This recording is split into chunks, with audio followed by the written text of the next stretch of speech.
Welcome back. ఓ పక్క first half విచారణ పూర్తయింది. కానీ అది జరుగుతున్న టైంలోనే విచారణ మీద తెర వెనుక ఒత్తిళ్లు పెరిగాయి. ఈ టైంలోనే సినీ ప్రముఖుల పేర్లు వినిపించాయి. కెల్విన్ ఒక్కడే కాదు, జీషాన్, మైక్ అమింగా ఇలా మరింత మంది కీలక వ్యక్తులు అరెస్ట్ అయ్యారు. వాళ్ళందరూ వేల మందికి డ్రగ్స్ సరఫరా చేశారు. ఈ సమాచారం అంతా సిట్ దగ్గర ఉంది. మరిప్పుడు ఆ డేటాతో సిట్ ఏం చేయబోతోంది? సిట్ ముందరి కాళ్లకు బంధాలేస్తోంది ఎవరు?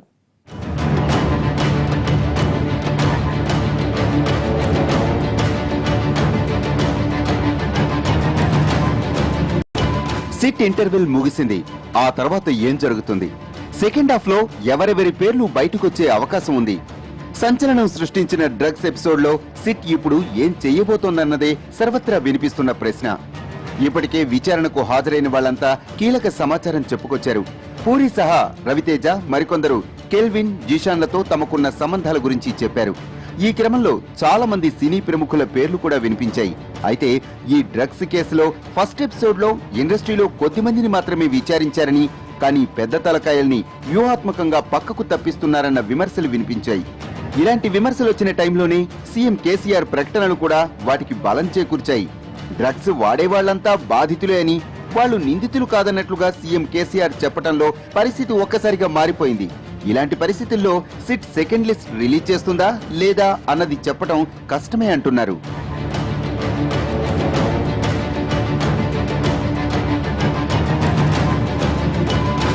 కానీ సిట్ మాత్రం వాటిని కొట్టిపారేస్తూ వస్తోంది. ఆగస్టు సెకండ్ వీక్ లో సెకండ్ పార్ట్ మొదలు పెట్టేలా ముందుకెళుతోంది. సెకండ్ హాఫ్ లో కొందరు సినీ ప్రముఖులతో పాటు ఇతర రంగాలకు చెందిన పెద్దలు కూడా ఉన్నారని తెలుస్తోంది. అయితే ఇప్పటికే భారీగా ఈ దర్యాప్తు మీద బయట నుంచి ఒత్తిళ్లు పెరుగుతున్నాయి. సెకండ్ లిస్ట్ లో ఉన్న వాళ్ల పేర్లు బయట పెట్టొద్దని ఇప్పటికే ఉన్నతాధికారులపై ఒత్తిళ్లొస్తున్నాయి. మరోపక్క సిటీ డైరెక్టర్ అకున్ సబర్వాల్ కు బెదిరింపు కాల్స్ కూడా వచ్చాయి. ఇన్ని రకాలుగా ఈ డ్రగ్స్ కేసును నీరుగార్చేందుకు ప్రయత్నాలు జరుగుతున్నాయి. మరి సిట్ వాటన్నింటినీ దాటుకుని ఎలా ముందుకెళుతుందన్నదే ఇప్పుడు సర్వత్రా ఉత్కంఠ రేపుతోంది. వాస్తవానికి ఫస్ట్ పార్ట్ లో కెల్విన్, జిషాన్ల వాంగ్మూలంతో కీలక సమాచారం వచ్చింది. వారం కిందట దొరికిన డెన్మార్క్ దేశీయుడు మైక్ అమింగా నుంచి మరింత కీలక సమాచారం వచ్చే అవకాశం ఉంది. కొందరు టెక్నీషియన్లు, సినీ ప్రముఖులు కమింగా ద్వారా డ్రగ్స్ పొందినట్లు అధికారుల దగ్గర సమాచారం ఉంది. విచారించినప్పుడు చాలా పెద్ద పేర్లు బయటకొచ్చినట్లు తెలుస్తోంది. ఇందులో సినీ రంగాల ప్రముఖులతో పాటు సాఫ్ట్వేర్ కంపెనీల పెద్దలు కూడా ఉన్నట్లు తెలుస్తోంది. మరి వీళ్లపై ఎలాంటి చర్యలు తీసుకుంటారన్నది ప్రస్తుతానికి సస్పెన్సే. ఇదొక్కటే కాదు, ఇప్పటి వరకు మొత్తం 20 మందిని అరెస్టు చేసిన సిట్ ఇక ముందు ముందు ఈ అరెస్టుల పర్వాన్ని కొనసాగిస్తుందా లేదా, అరెస్ట్ అయిన వాళ్లతో పాటు విచారణకు హాజరైన వాళ్లపైన పకడ్బందీగా ఛార్జ్ షీట్ నమోదు చేస్తుందా లేదా అన్నది కూడా వేచి చూడాలి.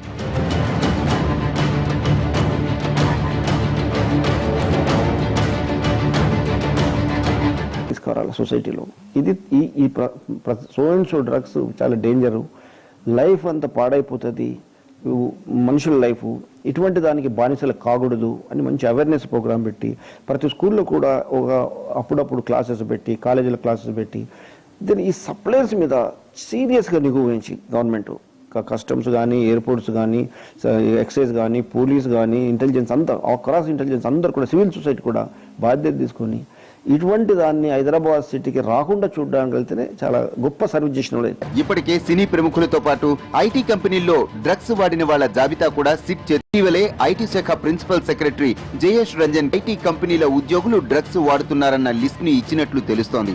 అయితే దేశంలోనే ఎక్కువ ఐటీ ఎక్స్పోర్ట్స్ హైదరాబాద్ లో జరుగుతున్న నేపథ్యంలో ఇక్కడి ఐటీ బ్రాండ్ కి ఇబ్బంది రాకుండా సాధ్యమైనంత సున్నితంగానే ఈ విచారణ కొనసాగించమని ఒత్తిళ్లొచ్చినట్లు తెలుస్తోంది. అందుకే తెలుగు సినీ పరిశ్రమకు సంబంధించిన వాళ్లను గంటల తరబడి ప్రశ్నించిన సిట్ ఐటీ ఉద్యోగులను మాత్రం రహస్యంగా విచారించేందుకు సిద్ధమవుతోంది. కారణాలు మాత్రం సిట్ వెల్లడించడం లేదు. టీ హబ్ తో ఐటీ రంగంలో చరిత్ర సృష్టించామని టీ సర్కారు చెప్పుకొస్తోంది. ఇలాంటి టైంలో మాదక ద్రవ్యాల వాడకం ఐటీ కార్డర్లలో జరిగాయని, అలాంటి వార్తలు బయటకు వస్తే ఇబ్బంది కాబట్టే వారిని రహస్యంగా విచారిస్తున్నారు. ముఖ్యమంత్రి గారు ఇచ్చినటువంటి స్టేట్మెంట్, ఎందుకంటే వాళ్ళని విక్టిమ్ గానే భావించాలి తప్పితే మీరు అనేసి చెప్పడం జరిగింది. దాంతో పాటు ముఖ్యమంత్రి గారు స్పెసిఫిక్ గా కూడా చెప్పారు, వ్యాపారం చేసినటువంటి వ్యక్తుల్ని క్షమించేది లేదు. అట్లాగే ముఖ్యమంత్రి గారు చెప్పిన ఉద్దేశం మేమేమనుకుంటున్నామంటే, ఇది చిన్న స్కూల్స్ మరి పిల్లలు కూడా వాడుతున్నారు కనుక పిల్లల్ని శిక్షించేసి లోపల పోతే వాళ్ళు ఇంకా దానికి చట్టం అంటే లెక్క ఉండదు, వాళ్ళు ఇంకా క్రైమ్ చేయడానికి అవకాశం ఉంటుంది, సమాజం మీద వాళ్ళకు ఒక రకమైనటువంటి విరక్తి ఏర్పడే పరిస్థితి ఉంటుంది కనుక వాళ్ళకి కౌన్సిలింగ్ ఇచ్చేసి సమాజంలో ఒక భాగంగా చేసేసి, కాబట్టి వాళ్ళంటి వ్యక్తులను దృష్టిలో పెట్టుకొని, చిన్నపిల్లలను దృష్టిలో పెట్టుకొని, కార్పొరేట్ ఆఫీసులను దృష్టిలో పెట్టుకొని, ప్లస్ ఇక్కడ జరుగుతున్న వ్యాపారాలు ఏదైతే ఉన్నాయో ఐటీ రంగంలో కానీ ఇతర రంగాల్లో కానీ దృష్టిలో పెట్టుకొని అలాంటి ఐటీ రంగాలు కూడా పడిపోకుండా ఉండడానికి ఒక కౌన్సిలింగ్ మెథడ్ అనేది, మంచి మెథడ్ అనేది భావంతో అతను చెప్పుంటారని మేము అనుకుంటున్నాం. ఇదిలా ఉంటే సిట్ కేవలం సినీ ప్రముఖులను మాత్రమే విచారణకు పిలవటం, పెద్దలు, ఇతర ఇంటర్నేషనల్ స్కూళ్లు, మిగిలిన బడాబాబుల పిల్లల్ని మాత్రం సీక్రెట్ గా విచారించడం ఏమిటని కాంగ్రెస్, టీటీడీపీ, లెఫ్ట్ పార్టీల నేతలు నిలదీస్తున్నారు. వాళ్లే కాదు, కేవలం సినీ పరిశ్రమను మాత్రమే ఇంతలా హైలైట్ చేయడంపై తెలుగు సినీ పరిశ్రమ కేసీఆర్ కు విన్నపంతో కూడిన లేఖను రాసింది. వేల కోట్ల వ్యాపారంతో ముడిపడి ఉన్న ఈ పరిశ్రమ ఇబ్బంది పడకుండా ఈ కేసును సాధ్యమైనంత హుందాగా, సున్నితంగా పరిశోధన చేయాలని తెలుగు ఫిల్మ్ ఇండస్ట్రీ లిఖితపూర్వకంగా కోరింది. ఇండస్ట్రీలో ఎవరో కొందరు డ్రగ్స్ వాడితే మొత్తానికి ఆపాదించడం సరికాదని, దానివల్ల భవిష్యత్తులో సినిమా వ్యాపారం దెబ్బతింటుందని చెప్పుకొచ్చింది. ఇదొకటే కాదు, సిట్ అధికారుల్లో కొందరికి ఈ డ్రగ్స్ ఎక్కడి నుంచి వస్తాయన్నది తెలియంది కాదు. పైగా సిటీలో డ్రగ్స్ వాడకం కొత్తగా వచ్చిందేమీ కాదు, దశాబ్దాలుగా నడుస్తున్న తంతే. సిటీలో సంపన్న ప్రాంతాల ఎక్సైజ్ అధికారులకు డ్రగ్స్ దందా గురించి పూర్తిగా తెలుసు. అవి ఎప్పుడు, ఎక్కడ, ఎలా వస్తాయన్నది, ఎవరు తెస్తారన్నది తెలుసు. కానీ అవేమీ వాళ్ళు బయట పెట్టరు. ఇక ఎక్సైజ్ శాఖ ఇంటి దొంగల మీద చర్యలు తీసుకునేది తక్కువే. సిటీలో పబ్లే డ్రగ్స్ కి కేర్ ఆఫ్ అడ్రస్ లను తెలుసు. 57 పబ్లకు నోటీసులు ఇచ్చి, కొందరికి వార్నింగ్లు ఇచ్చి చేతులు దులిపేసుకున్న అధికారులు భవిష్యత్తులో వాటిని ఎలా కంట్రోల్ చేస్తారన్నది మాత్రం డ్రగ్స్ వాడే వాళ్లలో సంపన్న కుటుంబాలకు చెందిన పిల్లలే ఎక్కువ. ఇందులో ఐఏఎస్, ఐపీఎస్, డాక్టర్ల పిల్లలతో పాటు ఇండస్ట్రీ ప్రముఖుల పిల్లలు, రాజకీయవేత్తల వారసులు కూడా ఉన్నట్లు సమాచారం. కానీ వాళ్ళందరికీ సిట్ రహస్యంగా కౌన్సిలింగ్ ఇవ్వడానికి రెడీ అవుతోంది తప్ప ఏ ఒక్కరి జాబితా బయటకు రిలీజ్ చేయటం లేదు. వాళ్ళెవరన్నది కూడా, పేర్లు కూడా బయటికి రానివ్వలేదు. అసలు సిట్ దర్యాప్తు ఎక్కడ మొదలై ఎక్కడ పూర్తవుతుందన్నది సదరు అధికారులకే క్లారిటీ లేదు. కేవలం ఆ 12 మందిని విచారణకు పిలిచి హడావిడి చేయటం తప్ప సిట్ ఏమీ చేయలేకపోయిందన్న విమర్శలే కాదు, ఇక మీదట కూడా ఏమీ చేయలేదన్న విమర్శలు వినిపిస్తున్నాయి. చరిత్రలో డ్రగ్స్ కేసు సృష్టించిన కలవరం అంతా ఇంత కాదు. మరి ఈ డ్రగ్స్ కేసు ముందు ముందు ఏ మలుపు తీసుకోబోతోంది? ఇప్పటికైనా నగరానికి పట్టిన ఈ డ్రగ్స్ భూతాన్ని వదిలిస్తారా, లేక ఒత్తిళ్లకు తొలగి కేసును వదిలేస్తారా? తెలంగాణ సర్కారు డ్రగ్స్ కేసును ఏ కోణంలో చూస్తోంది? డ్రగ్స్ కేసు దర్యాప్తులో ఏం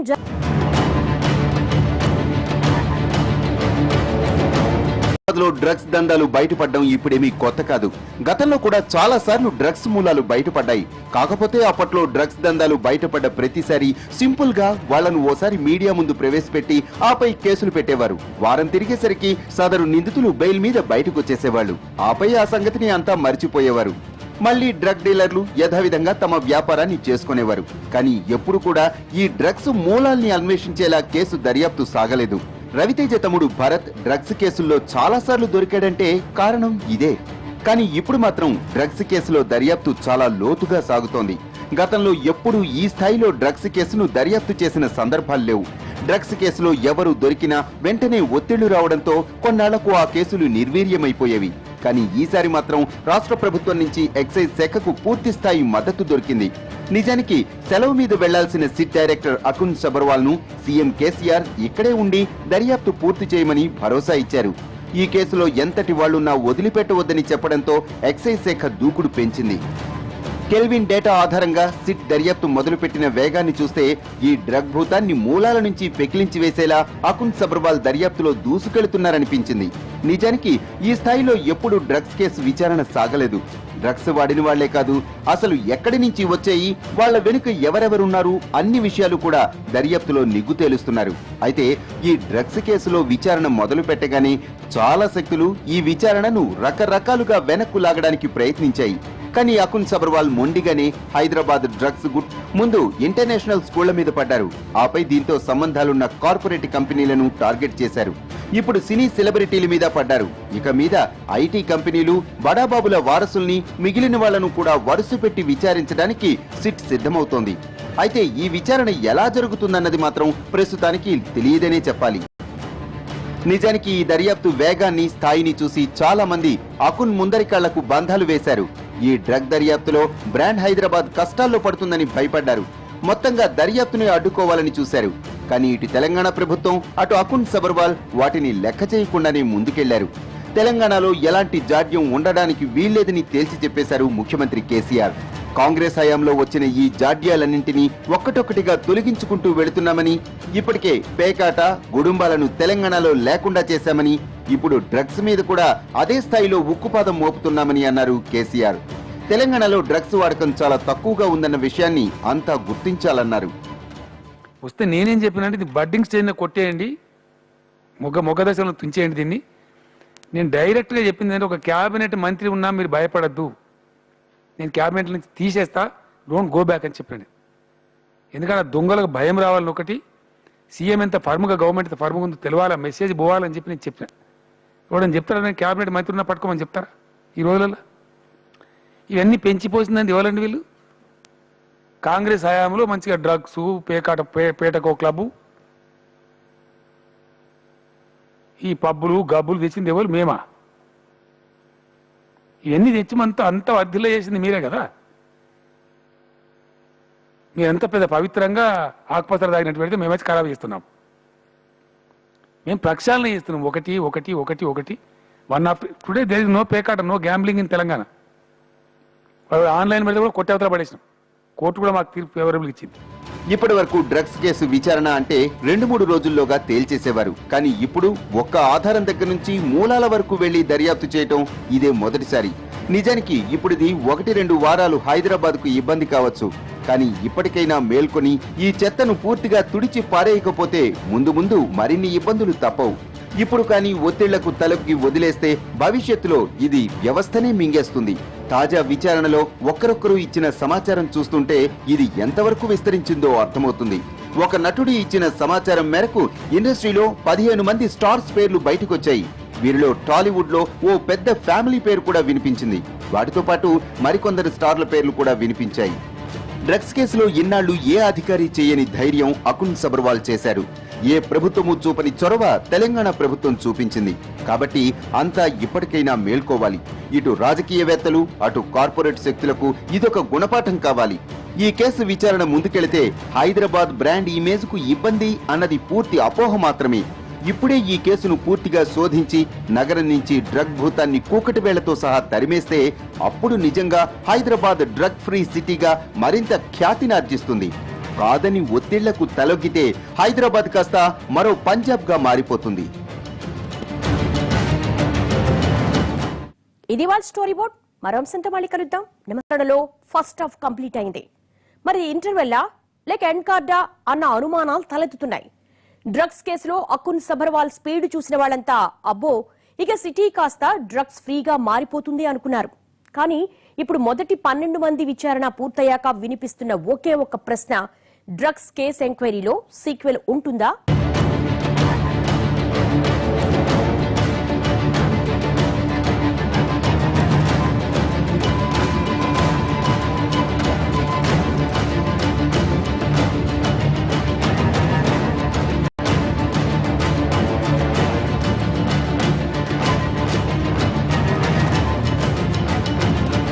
తెగలో మాయని మచ్చగా మార్చాలని వచ్చిన డ్రగ్స్ భూతాన్ని తరిమి కొట్టేందుకు సిట్ సాగిస్తున్న దర్యాప్తు ఎంతవరకు వచ్చింది?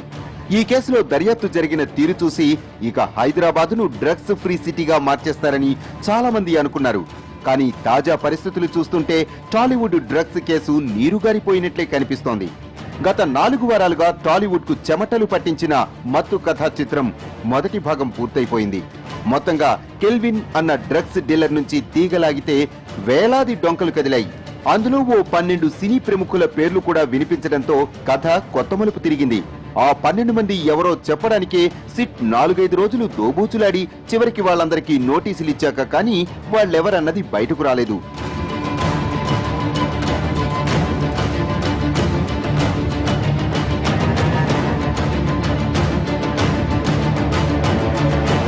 ఇలా ఈ లిస్ట్ లో డైరెక్టర్ పూరితో కలిసి మొత్తం 12 మంది విచారణ పూర్తయింది. వీళ్లను విచారించిన కేసులో సిట్ కీలక సమాచారాన్ని సేకరించింది. విచారణ మధ్యలో పెద్దోళ్ల పేర్లు కూడా చాలా వినిపించాయి. ఈ 12 మంది విచారణ మొదలైనప్పుడు ఉన్న జోష్ ఇప్పుడు ఉండడం లేదన్న విమర్శలు వినిపిస్తున్నాయి. మొదటి రోజు పూరి జగన్నాథ్ను 11 గంటలకు పైగా విచారించిన సిట్ చివర్లోకి వచ్చేసరికి హీరో నందును జస్ట్ 3 గంటల్లోనే బయటకు పంపేసింది. అంతేకాదు ఎక్సైజ్ అబ్కారీ ఆఫీస్ ముందున్న బారికేడ్లన్నీ కూడా తొలగించేశారు. ఇవన్నీ చూస్తుంటే ఇక్కడితో డ్రగ్స్ కేసులో టాలీవుడ్ సినిమా ముగిసిపోయిందా అన్న అనుమానాలు.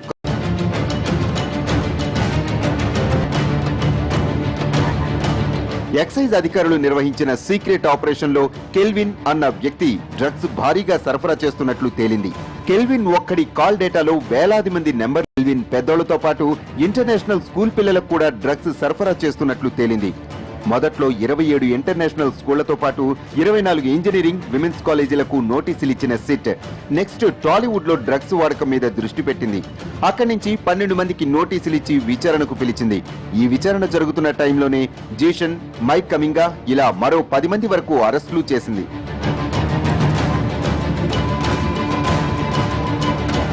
సెలబ్రిటీ కనుక ఎక్స్పోజ్ అయింది, వాళ్ళు విచారణ పిలిచినప్పుడు అనవసరమైనటువంటి సినిమా వాళ్ళు కొంతమంది వచ్చి మీడియాకి ఇవ్వటం, పొలిటికల్ లీడర్స్ వచ్చి మీడియాకి ఇవ్వటం, లేకపోతే ఇంకోరు వచ్చేసి మీడియాకి ఇవ్వటం, దాంతోపాటు ఇన్వెస్టిగేషన్ ఏజెన్సీ కూడా కొన్ని ఏదైతే అనుమానాలు ఉన్నాయో నివర్తి చేయడానికి మీడియా రావటం వల్ల దాని ఎక్కువ ఎక్స్పోజ్ అయ్యడం జరిగింది తప్పితే అది విచారణలో ఒక భాగమే. దాంతోపాటు ఎన్నో సంస్థలు ఇవాళ ఐటీ వాళ్ళని సీక్రెట్గా విచారిస్తున్నాం అని చెప్పేసి కూడా మన పేపర్లో చూసాం.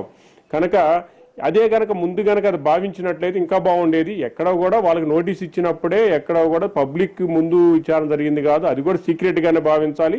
కానీ వాళ్ళ సెలబ్రిటీస్ కనుక ఎక్స్పోజ్ అయింది ఈరోజు కనుక అది విచారణ అనేది మాత్రం చాలా ఇంత ముందు జరిగిన దానికన్నా కూడా చాలా సిన్సియర్గా ఈరోజు సిట్ అధికారులు చేస్తున్నారు. దీనికి ప్రతి పౌరుడు కూడా బాధ్యత వహించి ఇలాంటి వాటిలో మనం కూడా దాన్ని ప్రోత్సహించాలి. విచారణకు మనం అందరం కూడా సహకరించాల్సినటువంటి అవసరం ఉంది. జూలై 19 మొదలైన ఈ సిట్ విచారణ సినిమాలో పూరి జగన్నాథ్, శ్యామ్ కే నాయుడు, సుబ్బరాజు, తరుణ్, నవదీప్, ఆర్ట్ డైరెక్టర్ చిన్న, చార్మి, ముమైద్ ఖాన్, రవితేజ, డ్రైవర్ శ్రీనివాసరావు, తనీష్, నందు ఇలా రోజుకొకరి చొప్పున 12 మందిని ఇంట్రాగేట్ చేశారు. ఆ విచారణలో కొందరు డ్రగ్స్ వాడుతున్న పెద్దోళ్ల పేర్లు కూడా చెప్పినట్లు తెలుస్తోంది.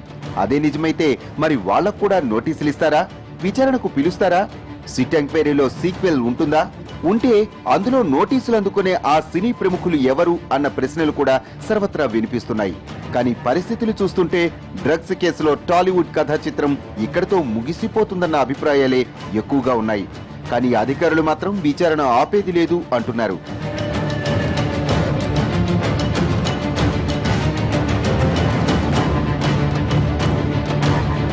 ఈ అనుమానాలని పక్కన పెడితే అసలు విచారణకు హాజరైన వాళ్ళందరి మీద ఛార్జ్ షీట్లు దాఖలు చేస్తారా, చెయ్యరా అన్నదే పెద్ద ప్రశ్నగా మారింది. ఎందుకంటే ఇప్పటి వరకు ఈ 12 మంది సినీ ప్రముఖులతో పాటు కెల్విన్, జీషన్ వంటి వాళ్ళ దగ్గర నుంచి కూడా కీలక సమాచారం రాబట్టింది సిట్. ఇందులో కొందరి ప్రమేయం డ్రగ్స్ వాడకం వరకే ఉంటే మరికొందరు అమ్మకం వరకు ఉన్నట్లు తెలుస్తోంది. మరి వాళ్ళందరి గుట్టుమట్లు సిట్ ఎలా వెతికి తీస్తుందన్నది మాత్రం ప్రస్తుతానికి సస్పెన్సే. విచారణకు హాజరైన 12 మందిలో మొదట హాజరైన వాళ్లు మాత్రమే రక్త నమూనాలు, గోళ్లు ఇచ్చారు. కానీ చార్మి తన బ్లడ్ శాంపిల్స్ ఇవ్వడానికి పూర్తిగా నిరాకరించింది. కోర్టుకెళ్లి మరి తన శాంపిల్స్ బలవంతంగా సేకరించకుండా ఆదేశాలు తెచ్చుకుంది. అంతేకాదు తన జుట్టును కూడా కత్తిరించుకుని విచారణకు హాజరైంది.